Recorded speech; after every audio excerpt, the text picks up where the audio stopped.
और इसी बीच बड़ी खबर आ रही है अफगानिस्तान से। बड़ी खबर, अफगानिस्तान का एयर स्पेस बंद कर दिया गया है और इस वजह से अब भारत का विमान अफगानिस्तान नहीं जाएगा। अब से थोड़ी देर पहले ही खबर आई थी कि भारतीय नागरिकों को लेने काबुल जाने वाला था ये विमान, लेकिन अब ये विमान काबुल नहीं जा पाएगा। तो फिलहाल वहां पर जो जानकारी मिल रही है कि जो 12:30 बजे अपना विमान जाने वाला था वहां पर से भारतीयों को निकालने के लिए, वो विमान अब नहीं जा सकता है।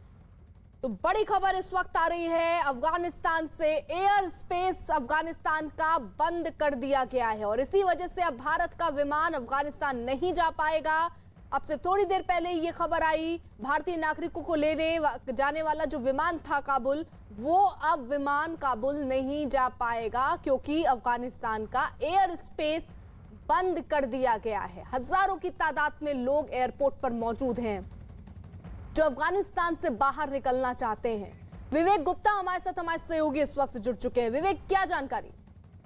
अर्पिता, देखिए, आपको बताना चाहेंगे कि जिस तरीके से आज अफगानिस्तान की राजधानी काबुल के एयरपोर्ट पे काफी ज्यादा भीड़ हो गई थी, लोग अपने बचाव के लिए एयरपोर्ट के अंदर इधर उधर भाग रहे थे, जिसके बाद वहां पर मिलिट्री फोर्सेस आ चुकी हैं और पूरे जो एयरफोर्स है, जो अफगानिस्तान एयर स्पेस है, उसको पूरी तरह से बंद कर दिया गया है। यानी कि अफगानिस्तान एयर स्पेस पे अब दुनिया की कोई भी जो यात्री विमान है वो उड़ान नहीं भर सकेंगे। इसी वजह से जो एयर इंडिया की जो शेड्यूल फ्लाइट थी, जो दिल्ली से तकरीबन 12:30 बजे आज काबुल के लिए फ्लाई करने वाली थी, उसे भी अब कैंसिल कर दिया गया है क्योंकि अफगानिस्तान एयर स्पेस पूरी तरीके से यात्री विमान के ऊपर रोक लगा दी गई है। यहाँ अब अफगानिस्तान के एयर स्पेस पे कोई भी यात्री विमान उड़ नहीं सकेगा। यही वजह है कि एयर इंडिया की जो फ्लाइट थी जो 12:30 बजे काबुल के लिए उड़ान भरने वाली थी और वहां पे जो लोग फंसे हुए थे उसे सुरक्षित बाहर निकालने वाले थे, अब वो फ्लाइट उड़ान नहीं भर सकेगी जब तक अफगानिस्तान एयर स्पेस पूरी तरह से खाली नहीं हो जाता है या फिर वहां के जो एयर स्पेस को अनुमति नहीं मिलती है, तब तक वहां पे कोई भी यात्री विमान उड़ नहीं सकेगा। अर्पिता, आप नजर बनाए रखिए। इसी बीच एक और बड़ी खबर आ रही है, काबुल एयरपोर्ट पर अमेरिकी सेना ने हवाई फायरिंग की। तालिबानी कब्जे के बाद काबुल एयरपोर्ट पर भारी भीड़ है। अमेरिकी अधिकारियों के मुताबिक एयरपोर्ट पर इकट्ठा रही भीड़ को काबू में करने के लिए अमेरिकी सेना ने ऐसा किया। अमेरिकी अधिकारियों के मुताबिक भीड़ नियंत्रण से बाहर थी और गोलीबारी केवल अराजकता को शांत करने के लिए की गई। काबुल एयरपोर्ट पर करीब 6000 से ज्यादा अमेरिकी जवान मौजूद हैं जिनका मकसद अमेरिकी लोगों को बाहर निकालना है।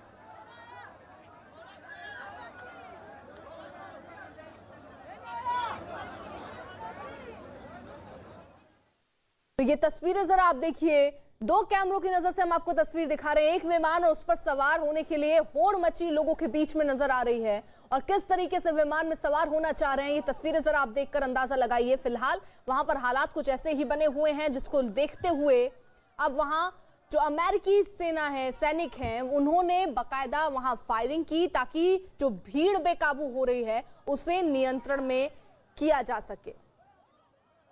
काबुल में तालिबान के कब्जे के बाद पूरे शहर में अफरा तफरी का माहौल है। लोग अफगानिस्तान से निकलने के लिए लगातार एयरपोर्ट पहुंचने की कोशिश में जुटे हैं, जिसकी वजह से वहां के हालात भी बिगड़ गए।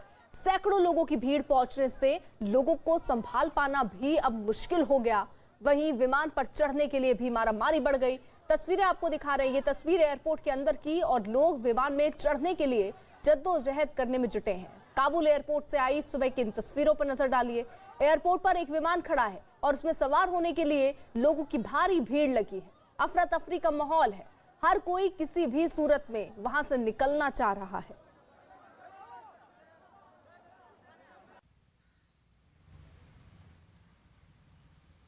अफगानिस्तान में हालात हर गुजरते वक्त के साथ बिगड़ते जा रहे हैं। भारत में वहां के रहने वाले कई छात्र पढ़ते हैं जिन्होंने वहां बदलते हालात पर चिंता जताई। अफगानिस्तान की एक लड़की तो बातचीत करने के दौरान ही रोने लगी।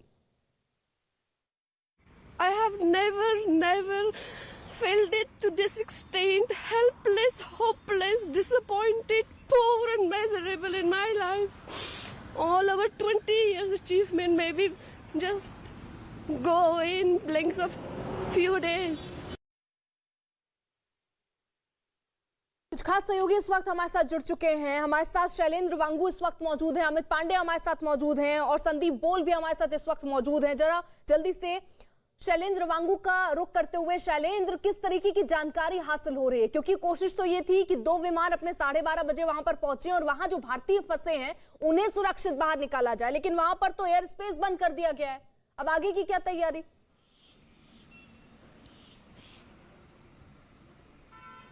देखिए, आपको बता दें कि जिस तरह के हालात अभी बने हुए हैं अफगानिस्तान में, खासतौर से काबुल में, उसको लेकर लगातार भारत नजर बनाए हुए है। आपको ये याद दिला दें कि भारत ने ये साफ कर दिया था कि इससे पहले कंधार और मज़ार शरीफ से जो इंडियन डिप्लोमेट्स उनको वापस बुला लिया गया था, लेकिन काबुल एम्बेसी से अभी तक भारतीय डिप्लोमेट्स को वापस नहीं बुलाया गया था। लेकिन कल जिस तरह के हालात दिन भर में बदले हैं, जिसके बाद अब ये बताया जा रहा है कि कोशिश यही है कि जल्द से जल्द वहाँ से भारतीय नागरिक जो वहाँ पर मौजूद हैं उनको भी सुरक्षित वहाँ से निकाला जा सके, जैसे कि बाकी देश कदम उठा रहे हैं अपने नागरिकों को, अपने अधिकारियों को वहां से वापस बुलाने के लिए। वहीं साथ साथ ये भी खबर है कि वहां पर जो अल्पसंख्यक समुदाय के लोग हैं, जिनकी तादाद करीब करीब 200 के आसपास है, उनको भी वहां से सुरक्षित वापस निकालने के लिए पूरी तैयारी की जा रही है। लेकिन फिलहाल जो हमारे पास जानकारी उसके मुताबिक कोऑर्डिनेशन किया जा रहा है इस वक्त, क्योंकि वहां पर नेटो फोर्सेज इस पूरे एयरपोर्ट को की देखरेख में है और वहां पर उन्होंने इंश्योर किया है कि सिक्योरिटी वहां पर रहे। तो ऐसे में सिविलियन फ्लाइट्स, कमर्शियल फ्लाइट्स को फिलहाल बंद कर दिया गया है, लेकिन ऐसे में स्पेशल फ्लाइट्स किस तरह से वहां पर ऑपरेट होंगी इस बारे में डिटेल अभी सामने नहीं आ रही है, क्योंकि सुरक्षा कारणों के चलते जाहिर तौर पर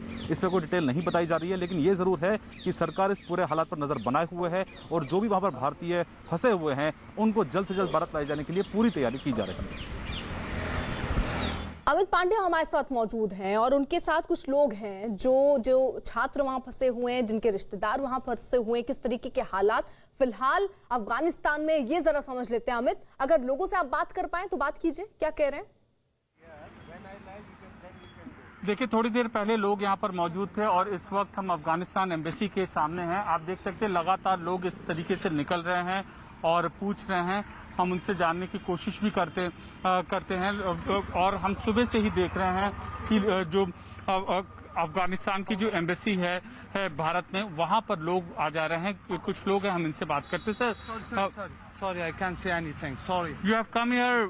Why you have come here? So I came because of my verification of my documents. Do you know the events which have happened in your country? No idea. I don't have any idea about that. देखिए, लोग यहाँ पर आ रहे हैं, अपने अपने कारणों से आ रहे हैं और लोग बात करने भी यहाँ पर झिझक रहे हैं। कुछ और लोग हैं, हम उनसे भी जानने की कोशिश करते हैं। Excuse me. You have come to Afghanistan embassy. Why? No, I'm language. Why have you come here? One second, this one. Why not? इस तरीके से लोग यहाँ पर आ रहे हैं, कुछ लोग आ रहे हैं और अपनी अपनी क्वेरीज लेकर आ रहे हैं। तो एक कौतूहलता का माहौल है जो भारत में जो लोग रह रहे हैं, जिस तरीके से जो अफगानिस्तान में डेवलपमेंट हुए हैं वो चिंतित तो जरूर हैं। कुछ अपने डॉक्यूमेंट्स को लेकर आ रहे हैं, कुछ अपने रिश्तेदारों के बारे में वहाँ पता लगा रहे हैं और कुछ अपने जो और भी लोग जो आए हैं उनका भविष्य आखिरकार क्या होगा इस बारे में चिंतित हैं। तो अलग अलग तरीके के लोग हैं यहाँ पर और यहाँ पर फिलहाल अभी हलचल देखी जा सकती है। ठीक है, आप रहिए जरा साथ। इस बीच एक और बड़ी खबर आ रही है। काबुल एयरपोर्ट पर अमेरिकी सेना ने हवाई फायरिंग की और तालिबानी कब्जे के बाद काबुल एयरपोर्ट पर भारी भीड़ है। अमेरिकी अधिकारियों के मुताबिक एयरपोर्ट पर इकट्ठी भीड़ को काबू में करने के लिए अमेरिकी सेना ने ऐसा किया है। अमेरिकी अधिकारियों के मुताबिक भीड़ नियंत्रण से बाहर थी और गोलीबारी केवल अराजकता को शांत करने के लिए की गई। काबुल एयरपोर्ट पर करीब 6000 से ज्यादा अमेरिकी जवान मौजूद हैं, जिनका मकसद अमेरिकी लोगों को बाहर निकालना है।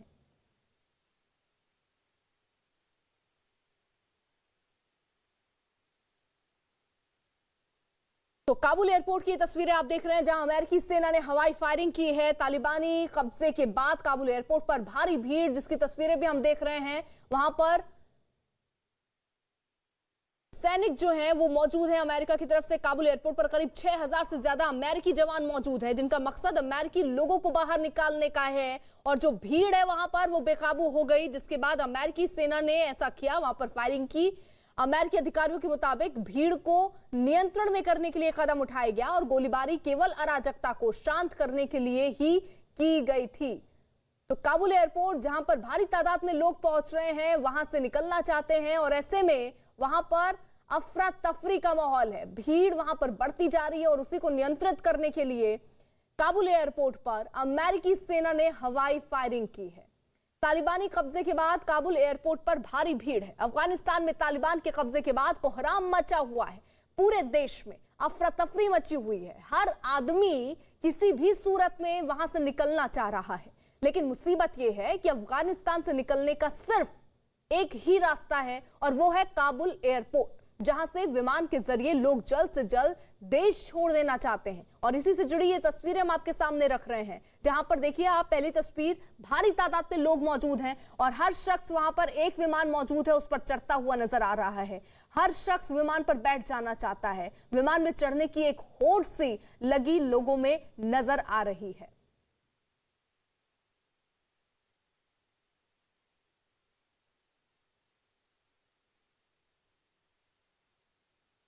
रक्षा विशेषज्ञ कर्नल दिनेश नैन इस वक्त हमारे साथ जुड़ चुके हैं। दिनेश नैन साहब, कर्नल साहब, जरा ये समझा दीजिए, ये जो हालात आज पैदा हुए हैं, ये हालात क्यों पैदा हुए? जो स्थानीय लोग हैं, जो जिनके रिश्तेदार यहाँ भारत में रह रहे हैं, वो ये कह रहे हैं कि ऐसे कैसे होता चला गया कि तालिबान ने अफगानिस्तान पर पूरा कब्जा कर लिया, ना कोई देश सामने आया, ना अफगानिस्तान ही इतनी अपनी हिम्मत जुटा पाया कि तालिबानियों को खदेड़ पाए। देखिए अर्पिता, बाकियों को तो पता नहीं, लेकिन जितने भी अफगानिस्तान के नागरिक हैं वो तालिबान पर विश्वास नहीं करते, क्योंकि उनका पुराना तजुर्बा उनके साथ है। साथ ही साथ अभी जो ये भगदड़ आप देख रही हैं, जो आपके टीवी पे दिखा रहे हैं आप, ये देखिए ये लोग कौन है? ये लोग नॉर्दर्न एरियाज के अंदर जब कुंदूज और जलालाबाद जैसे शहरों पर इन्होंने कब्जा किया, वेस्ट के अंदर इन्होंने हरात से लेकर के और नीचे कंधार तक दक्षिण में इन्होंने कब्जा किया, तो लोगों के जितने भी बड़े परिवार के जो सबसे हेड थे उनके गले तक रेत दिए इन लोगों ने। लोग डर के मारे ये सोच के काबुल आए थे कि यहाँ अशरफ गनी बैठे हैं, प्रेसिडेंट इनके, यहाँ पे सेना जो है बहुत मजबूत है और कम से कम कंधार जैसे काबुल जल्दी नहीं गिरेगा, कम से कम 3-4 महीने तक तो उनको सुरक्षित रखेगा। लेकिन जिस प्रकार से आपने देखा पिछले 48 घंटों के अंदर एक के बाद एक शहरों के ऊपर बिना किसी एक गोली चले, ये लोग जो खुद तालिबान खुद हैरान है कि वो कैसे इतनी आसानी से जो है आकर के प्रेसिडेंशियल पैलेस में बैठ गया है। उसके पीछे नंबर 1 अमेरिका की जो रणनीति है टोटल फेल। नंबर 2 अमेरिका को 2017 से लेके 2019 के बीच ये पढ़ने में वो नाकामयाब रहा कि पाकिस्तान की आईएसआई के साथ मिलकर तालिबान छोटे छोटे कबीलियों के साथ अपनी पोजीशन मजबूत कर रहा है, लोगों को एनरोल कर रहा है और दक्षिण क्षेत्र में खासकर हेलमंद और जो लश्करगाह क्षेत्र है जो इनके गढ़ माने जाते हैं, उस इलाकों से इसने अपनी पेट बनानी शुरू कर दी थी। अब 2019 के अंदर जैसे ही इनको मालूम चला कि सो कॉल्ड ट्रोइका प्लस यानी रूस, चीन, पाकिस्तान और अमेरिका ने मिलकर जब इनके साथ कतर में दोहा में पहली मीटिंग की कि भाई हम लोग शांति वार्ता चाहते हैं, आप एक इंटरिम गवर्नमेंट बनाए, हम आपका देश छोड़ के जाने के इच्छुक हैं। तालिबान समझ गया कि ये अमेरिका जो है ये मजबूती की पोजीशन से बात नहीं कर रहा, ये कमजोरी की पोजीशन में बात कर रहा है। तो इन्होंने हाँ तो हर चीज में की, आज भी कर रहे हैं, लेकिन किया बिल्कुल उसका उलट।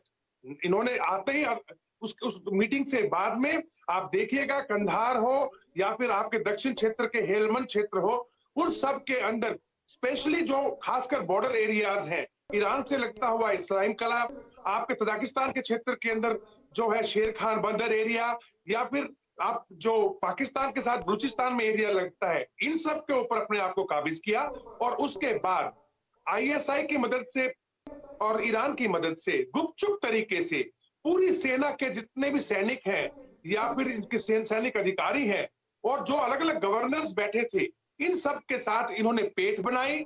इनके साथ में इन्होंने अंदरूनी खाने, इन्होंने आप उनके साथ मिल करके अब ये कि भाई लड़ाई ना लड़नी पड़े, खून खराबा ना करो, और उन्होंने एक्सेप्ट भी किया, चाहे उनको कितनी भी ब्राइब किया गया हो।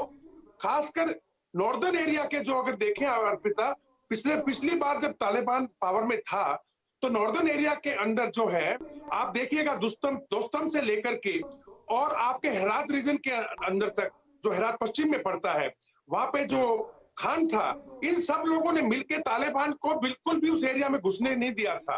और पर इन लोगों को बाद में पोजीशन मिल गई, कोई उपराष्ट्रपति बन गया, कोई गवर्नर बन गया हेरात का, और इनके मुजाहिदीन जो है सारे बिखर गए। उन्होंने इसलिए इन लोगों को भी घुटने टेकने पड़ गए। और जो आज आप हालात देख रहे हैं काबुल के अंदर, देखिए ये कौन लोग हैं। ये लोग हैं जिन्होंने बर्बरता देखी, औरतों के साथ में अत्याचार देखा, और हर तरह का जो पुराना रूप है तालिबान का वो सामने आया। ये लोग डर के मारे भागे काबुल की तरफ, वहां कैंपों में रहना शुरू किया कि शायद यहाँ सुरक्षित होंगे। लेकिन जिस प्रकार से अमेरिका यहाँ से अपने पूरे हथियार सज्जो सामान छोड़ के तालिबान के लिए चला गया जा रहा है, और जिस प्रकार से अशरफ गनी की जो सरकार है, अंदरूनी खाते इन्होंने जो 11 तारीख को दोहा में मीटिंग हुई उसमें इन्होंने आपस में जो तालमेल बनाया, ये शर्मनाक है। अपनी जनता को इन्होंने बेसहारा छोड़ दिया। अब ये जो लोग भाग रहे हैं या हवाई जहाज में चढ़ रहे हैं, ये हवाई जहाज में नहीं चढ़ रहे, ये सब के सब अपनी जान बचाने में लगे हैं। ये सब के सब नहीं चाहते कि जो इन्होंने देखा है हरात में होते हुए, जो इन्होंने देखा है लश्करगाह में होते हुए या कंधार में होते हुए, कुंदूज में होते हुए, वो ये उससे ये सिहर उठे हैं और सब के सब भागने में लगे हुए हैं। तालिबान पर इनको किसी को कोई विश्वास नहीं। चाहे मुल्ला ब्रदर ने आज सवेरे भी कहा हो कि हम शांति से रहेंगे, अच्छा एक सोसाइटी बनाएंगे, ये सब कहने की बातें हैं। ये फर्क इतना है कि अभी जो अंतर्राष्ट्रीय बिरादरी को दिखाने के लिए कि हम तो बहुत अच्छे हैं, हम बदले हुए तालिबान हैं, लेकिन पिछली बार इन्होंने डायरेक्ट जो है अपना शरीयत लागू कर दिया था, इस बार भी कर दिया है बाहर के क्षेत्रों में, और अब काबुल के अंदर तो 2-4 दिन गुजरदाने दीजिए, ये तालिबान आतंकी अपना रूप दिखाएंगे और ये उसी शरीयत लॉ के कानून के तहत अत्याचार पे अत्याचार करेंगे। मेरा एक पॉइंट है सिर्फ अर्पिता, अगर आप परमिट करें तो, हमारे 800 लोग काबुल में फंसे हुए हैं। कल आपका 4 बजे जो इंडियन एयरलाइंस का जहाज वहां से उड़ा था, 3 से 4 बजे तक वो मंडराता रहा, उसको परमिशन नहीं मिली। हमारे 2 जहाज आज भी सेना के तैयार खड़े हैं, 12:30 बजे एक जहाज को जाना था, लेकिन अभी तक वहां से परमिशन नहीं मिल रही। अमेरिका ने एडवाइजरी जारी कर दी है कि उनके जो एयर स्पेस है उसके अंदर अमेरिकन जहाज जो है प्राइवेट जो है वो ना जाए, क्योंकि अमेरिका को पता है कि उनके सारे अत्याधुनिक हथियार अब तालिबान के कब्जे में है और तालिबान के ऊपर विश्वास करना बिल्कुल बेकार है। अभी सवेरे आप भी दिखा रहे थे कि काबुल के जो एयरपोर्ट के ऊपर गोलियां चली हैं, तालिबान ने उसको एयरपोर्ट को कब्जाने की कोशिश की, परंतु अमेरिका के करीब 3000 और इंग्लैंड से यूके के जो है ब्रिटेन के करीब 600 सैनिक वहां पे कमांडोज हैं, उन्होंने आपस में गोलीबारी उनकी चली, लेकिन अभी शांत है। आगे क्या होता है, तालिबान पे विश्वास करना मैं समझता हूं बेवकूफी है। ठीक है संदीप, जरा यहाँ जल्दी से क्लियर कीजिएगा, ये जो फायरिंग की बातें सामने आ रही हैं, क्या एक बार फायरिंग हुई है जो अमेरिकी सेना ने फायरिंग की है वहां पर भीड़ को नियंत्रित करने के लिए, या उसके अलावा भी वहां पर कोई फायरिंग हुई है? और कितने भारतीय वहां पर आंकड़ों के हिसाब से क्या जानकारी मिल पा रही कि फंसे हो सकते हैं? देखिए, अगर फायरिंग की बात करें तो एक फायरिंग की घटना रात को भी सुनाई दी थी, जब इसी तरीके की भीड़ बढ़ी तो उसके बाद जो है जो एक प्रिवेंटिव एक्शन लिया जाता है और लोगों को पीछे हटाने के लिए जो हवा में फायर किए जाते हैं, उसी तरीके की स्थिति यहाँ पे भी हुई। अगर आंकड़ों की बात करें तो आधिकारिक तौर पर तकरीबन 600 से 800 लोग ऐसे हैं भारतीय जो कि इस वक्त वहाँ पे फंसे हुए हैं, जिनको लाने के लिए भारतीय सरकार ने 2 एयरक्राफ्ट को तैनात भी किया था। लेकिन चूंकि अब जो है वहां पे स्थिति एयरपोर्ट की ऐसी है कि जो एटीसी टावर है वहां पे भी लोग उसको कंट्रोल करने के लिए वहां मौजूद नहीं है, क्योंकि एयर ऑपरेशन चलाने के लिए आपको एटीसी पे आदमी चाहिए, वहां पे ऑफिसर्स चाहिए। लेकिन पूरा एयरपोर्ट जो इस वक्त तहस नहस और सारे लोग जो वहाँ के इधर उधर हो रखे हैं, तो ऐसे में अगर कोई एयरक्राफ्ट को लैंड भी करना है तो जाहिर सी बात है कि उसको वहां पे एटीसी क्लियरेंस लेनी पड़ेगी, लेकिन टावर में कोई है नहीं। तो शायद इसी वजह से जो है अफगानिस्तान का पूरा एयर स्पेस जो अभी बंद किया हुआ है, पूरा अनकंट्रोल हो गया है। और खुद जो है अमेरिका को पता था इस तरीके की सिचुएशन हो सकती है, तो अमेरिका ने अपने लोगों को निकालने के लिए अपने 5000 सैनिकों के साथ वहां से जो है अपना ही एक नया एटीसी कमांड सेंटर जो है वहां पे तैयार कर रहा है, ताकि उनका जो एयर ऑपरेशन है वो ठीक तरीके से चल सके। तो अब जब तक कि एयर स्पेस नहीं खुलेगा तब तक जो है कोई भी एयरक्राफ्ट वहां पे लैंड नहीं कर पाएगा, टेक ऑफ भी नहीं कर पाएगा। 2 एयरक्राफ्ट जो है वहां पे लोगों को दिल्ली आने थे 2 बजे तक, उनको भी जो है होल्ड पे रख दिया गया है। ठीक है, आप रहिए जरा सा। देखिए, रविवार की रात अफगानिस्तान से 129 भारतीय देश लौटे थे। दिल्ली एयरपोर्ट न्यूज 18 के अमित सिंह ने ऐसे ही कुछ लोगों से दिल्ली एयरपोर्ट पर बात की। क्या हालात है काबुल में? हालात का काबुल का पूरा बिगड़ा हुआ है। जो गवर्नमेंट है एंड पीपल आर थोड़े डरे हुए सहमे हुए भी हैं और they have no other option, they have to accept the change. Camp भी हो गया, बहुत ट्रैफिक जाम है। 2 किलोमीटर तक हम walk only we have came here Not only we Tell me the situation about Kabul. The situation is right now not great. We will see in the coming days if there is a political settlement, and we are hoping there won't be any violence. Already there has been quite a bit of violence throughout Afghanistan. So now I don't know what has happened during the flight. Shailendra वांगू हमारे साथ मौजूद हैं। शैलेंद्र, क्या जानकारी मिल पा रही है? एयर स्पेस को बंद किया गया है, अब आगे भारत की रणनीति क्या होगी? क्योंकि अभी भी 600 से 800 के करीब लोग भारतीय जो हैं वो वहां पर फंसे हुए हैं।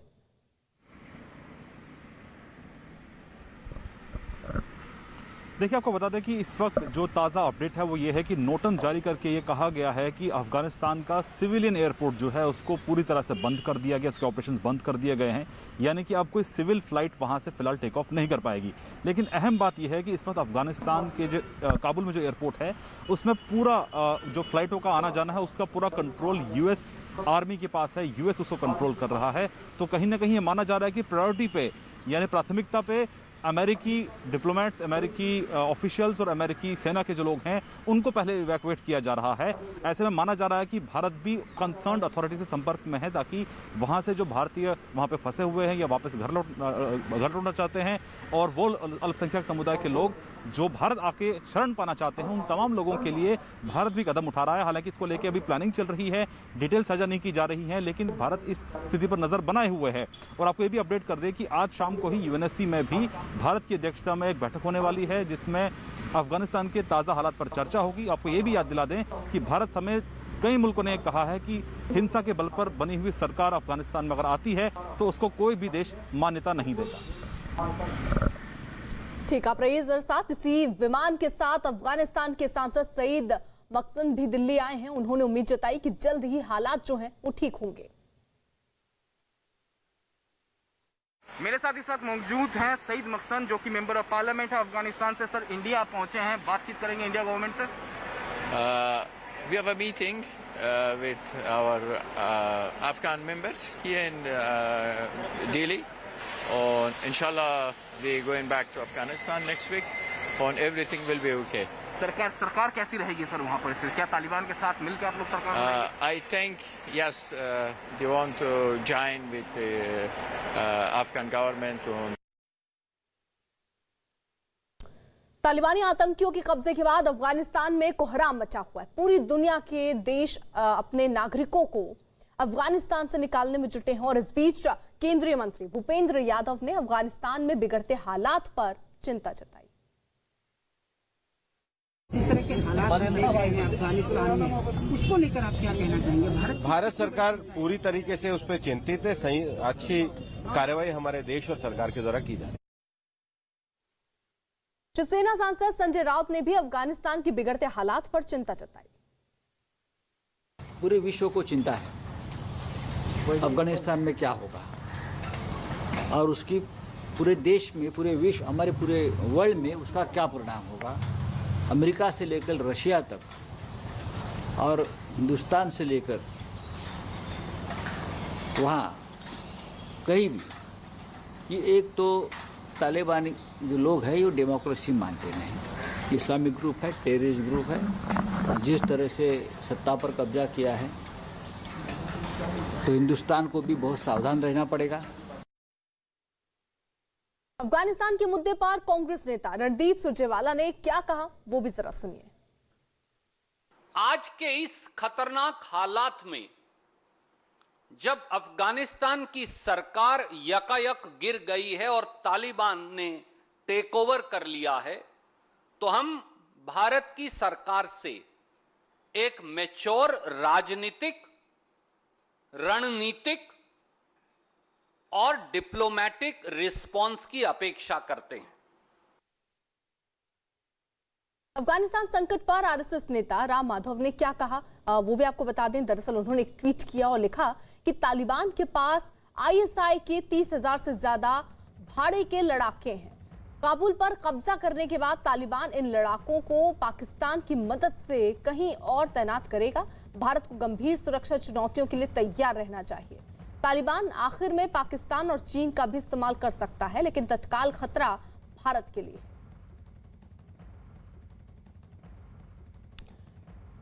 कर्नल साहब, ये जो खतरा राम माधव जता रहे हैं, क्या ऐसा कोई खतरा है?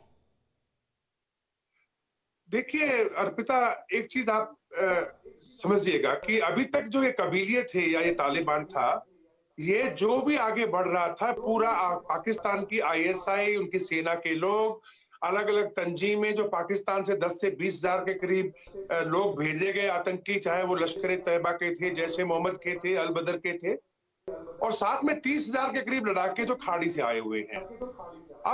अब देखना ये होगा कि जैसे ही इनकी भी सरकार बनी है, अगर आपको याद हो पिछली बार 1996 से लेकर 2001 तक जब इनकी सरकार बन गई थी तालिबान की, तब भी पाकिस्तान इनको मदद कर रहा था, लेकिन इन्होंने दोरंद लाइन जो पश्तून जो वजीरिस्तान एरिया है पाकिस्तान का अफगानिस्तान से लगता हुआ, उसको बॉर्डर मानने से मना कर दिया था और कहा था कि ये अफगानिस्तान का हिस्सा है।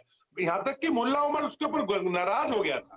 परंतु जो सिचुएशन अब बन रही है, डेफिनेट है कि हमें तो। और मैं रोक रही हूं आपको, इसी बीच एक बड़ी खबर काबुल एयरपोर्ट पर फायरिंग से जुड़ी हुई। इस वक्त बड़ी खबर, 2 से 3 लोगों के मारे जाने की खबर आ रही है। न्यूज 18 के आदित्य राज कॉल की यह खबर कि वहां जो फायरिंग हुई उसमें 2 लोगों की जान गई है। तो काबुल एयरपोर्ट जहां पर भारी तादाद में लोग पहुंचे हैं और हर वो शख्स जो वहां पहुंचा है वो जल्द से जल्द अफगानिस्तान को छोड़ना चाहता है। एकमात्र रास्ता उनके सामने काबुल एयरपोर्ट का है, इसलिए भारी तादाद में लोग काबुल एयरपोर्ट पर पहुंच रहे हैं। फायरिंग हुई थी अभी अब से थोड़ी देर पहले, 2 से 3 लोगों के मारे जाने की खबरें हैं। न्यूज 18 के आदित्य राज कॉल की खबर है। काबुल एयरपोर्ट पर भगदड़ का माहौल इस वक्त मचा हुआ है, अफरा तफरी मची हुई है। लोग वहां से निकलना चाहते हैं, अपने आप को सुरक्षित रखना चाहते हैं, लेकिन जो खबरें हैं कि फायरिंग में 2 से 3 लोगों के मारे जाने की खबर अभी फिलहाल प्राथमिक तौर पर जानकारी आ रही है। आदित्य राज कौल हमारे सहयोगी इस वक्त जुड़ चुके हैं। आदित्य, जो अमेरिकी सेना ने फायरिंग की थी वहां पर भीड़ को तितर बितर करने में, क्या उसी फायरिंग से ये 2 से 3 लोग की मृत्यु हुई है, ये खबर है?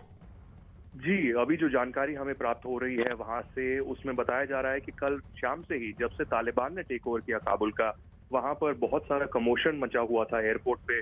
हजारों की तादाद में अफगानी लोग और बाहर के मुल्कों के लोग जो वहां से जाना चाहते हैं वो वहां पर एयरपोर्ट पहुंच गए। और जब तालिबान ने वहां पर फायरिंग की बहुत जगहों पर और एयरपोर्ट पर भी कुछ बार एरियल फायरिंग हुई थी, तो जो ऑफिशियल्स थे एयरपोर्ट के और जो सिक्योरिटी थी, अफगान सिक्योरिटी, वो वहां से चली गई। तो एयरपोर्ट जो है एकदम खुला हो गया और हजारों की तादाद में जो भीड़ थी एयरपोर्ट के अंदर टारमैक पे घुस गए और जो सिविल ऑपरेशन थे वो खत्म हो गए। आज सुबह भीड़ और ज्यादा बढ़ी, तो उस वक्त यूएस फोर्सेस जो अभी 5000 की तादाद में वहां पर खड़े हुए हैं और 1000 आज वहां पर पहुंचेंगे, उन्होंने एरियल फायरिंग की। उस एरियल फायरिंग में बताया जा रहा है 2 से 3 जो अफगानी नेशनल्स हैं वहां पर जख्मी हुए और उनकी वहां पर मृत्यु हो गई है। तो ये हमें जानकारी प्राप्त हो रही है कि आज सुबह बहुत ज्यादा भगदड़ वहां मची थी और भीड़ को कंट्रोल करने के लिए, ताकि अफरा तफरी ना मचे, वायलेंस ना हो, यूएस फोर्सेस ने एरियल फायरिंग की।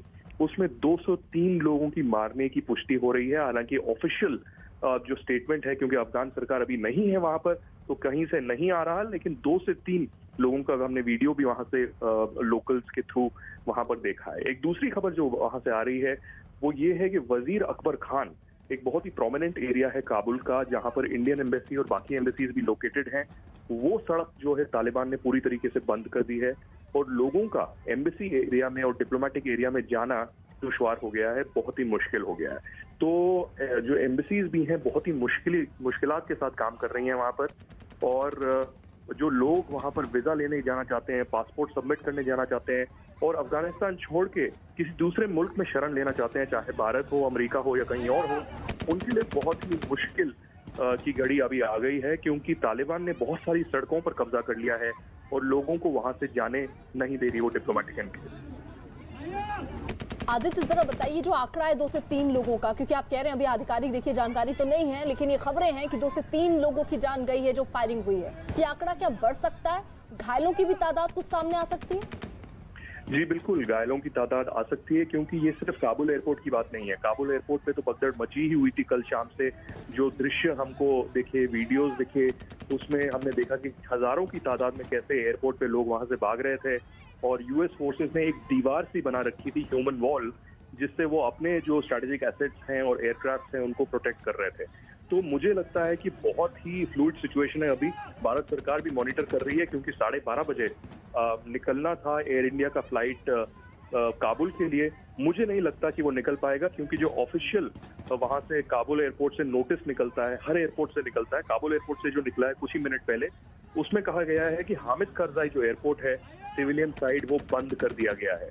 तो अभी भी सिविलियन इवैक्यूएशन जो है पूरी तरीके से बंद है। बहुत सारी सिविल फ्लाइट, चाहे वो काम एयर की हो, टर्की की हो या बाकी देशों की हो, अभी भी स्ट्रैंडेड है वहां पर टारमैक पर। और यूएस का इवैक्यूएशन अभी भी चल रहा है। यूएस नेवी हो या यूएस एयरफोर्स हो, उनके जितने भी जेट हैं, C-17 हो, C-130J हो या बाकी हो, वो सब वहां पर लैंड कर रहे हैं, टेक ऑफ कर रहे हैं। यूएस स्टेट डिपार्टमेंट के भी जो अपने एयरक्राफ्ट हैं वो भी वहां पहुंच रहे हैं।